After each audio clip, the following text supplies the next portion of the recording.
حج ما قبل کے سارے گناہوں کو مٹا دیتا ہے۔ جب کوئی شخص حج کرتا ہے تو وہ گناہوں سے ایسے پاک ہو جاتا ہے جیسے ابھی ماں کے پیٹ سے جنم لیا ہو۔ اللہ اس کے سارے گناہوں کو ختم کر دیتا ہے، سارے گناہوں کو معاف کر دیتا ہے۔ اور حاجی نہ صرف خود گناہوں سے پاک صاف اور ستھرا ہو جاتا ہے، وہ حج سے لے کے اپنے گھر میں داخل ہونے سے پہلے جس کے لیے دعا کرے اللہ وہ دعا بھی قبول فرماتا ہے، وہ مستجاب الدعوات ہوتا ہے۔ اس لیے جب کوئی حج کے لیے جا رہا ہو تو مستحب یہ ہے کہ جانے والا لوگوں کو مل کے جائے، رشتہ داروں کو، دوستوں کو، اگر اس کے پاس وقت ہے، فرصت ہے، حالات ایسے ہیں تو وہ جائے اور جا کے جتنے لوگوں کو ملا جا سکتا ہے، اگر کسی سے زیادتی کی ہے تو معافی تلافی کروا لے، ان کو مل کے جائے۔ اور جب وہ واپس آئے تو لوگ اسے ملنے آئے، اس لیے کہ یہ اعزاز ہے کہ اب اس کی آنکھیں دیکھیں جس آنکھوں نے کعبۃ اللہ کی زیارت کی ہے، اس کی آنکھوں کو دیکھیں جن کی آنکھوں نے جمال گنبد خضرا دیکھا ہے۔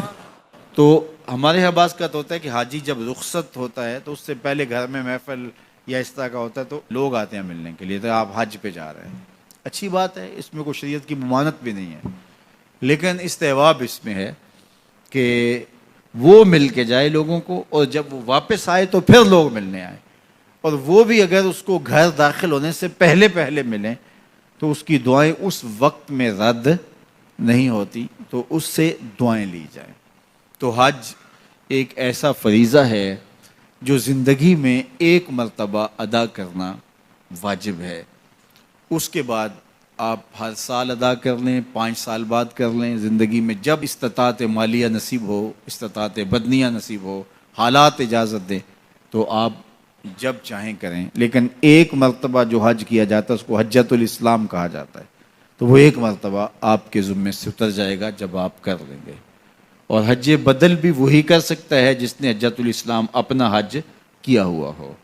اور یہ جو حج بدل ہے یہ ایک ایسا حج ہے جس سے 3 گناہگاروں کو جہنم کی آگ سے آزاد کر دیا جاتا ہے۔ ایک جس کے لیے حج بدل کیا جا رہا ہے، دوسرا جو کروا رہا ہے، اور تیسرا جو کر رہا ہے۔ حج ایک ہے لیکن 3 لوگوں کو برابر ثواب ملتا ہے۔ اس کو کسی شخص کا والد انتقال کر گیا، حج نہیں کر سکا، یا اس کے پاس بدنی طاقت نہیں ہے، تو اس کی طرف سے کسی کو حج اس کا بیٹا کروا رہا ہے، تو جس نے کیا حج وہ بھی مغفور ہے، جس کی طرف سے کیا جا رہا ہے وہ بھی مغفور ہے، اور پیسے جو خرچ کر رہا ہے اپنے باپ کے لیے، اپنی بوڑھی ماں کے لیے، وہ بھی مغفور ہے۔ تو ایک حج 3 گناہگاروں کی بخشش کا ضامن بن گیا، یہ حج بدل کی برکتیں۔ تو حج گناہوں کو مٹاتا ہے، باطن کو ستھرا کرتا ہے، اندر کی پاکیزگی کا ضامن ہے، اور من کی روشنی کا سبب اور ذریعہ ہے۔ حج کے ارادے سے ہی طبیعت کے اندر سرشاریاں آنا شروع ہو جاتی ہیں، اور پھر جب انسان حج کے لیے نکلتا ہے تو یہ ایک ایسا سفر ہے، فرمایا گیا کہ حج عورتوں کا جہاد ہے، اور مردوں کے لیے بھی جہاد کا ایک حصہ ہے، اور چاہے جتنا ہی بڑا فاخرانہ لباس کیوں نہ کوئی شخص پہنتا ہو، شاہی جوڑے بھی کوئی زیب تن کرتا ہو، بادشاہ وقت بھی ہو، تو وہ بھی شاہی لباس اتار دے گا، 2 سفید کپڑوں میں اپنے آپ کو ملبوس کر لے گا، اور لبیک اللہم لبیک کی صدائیں لگاتا ہوا عازم سفر ہو جائے گا۔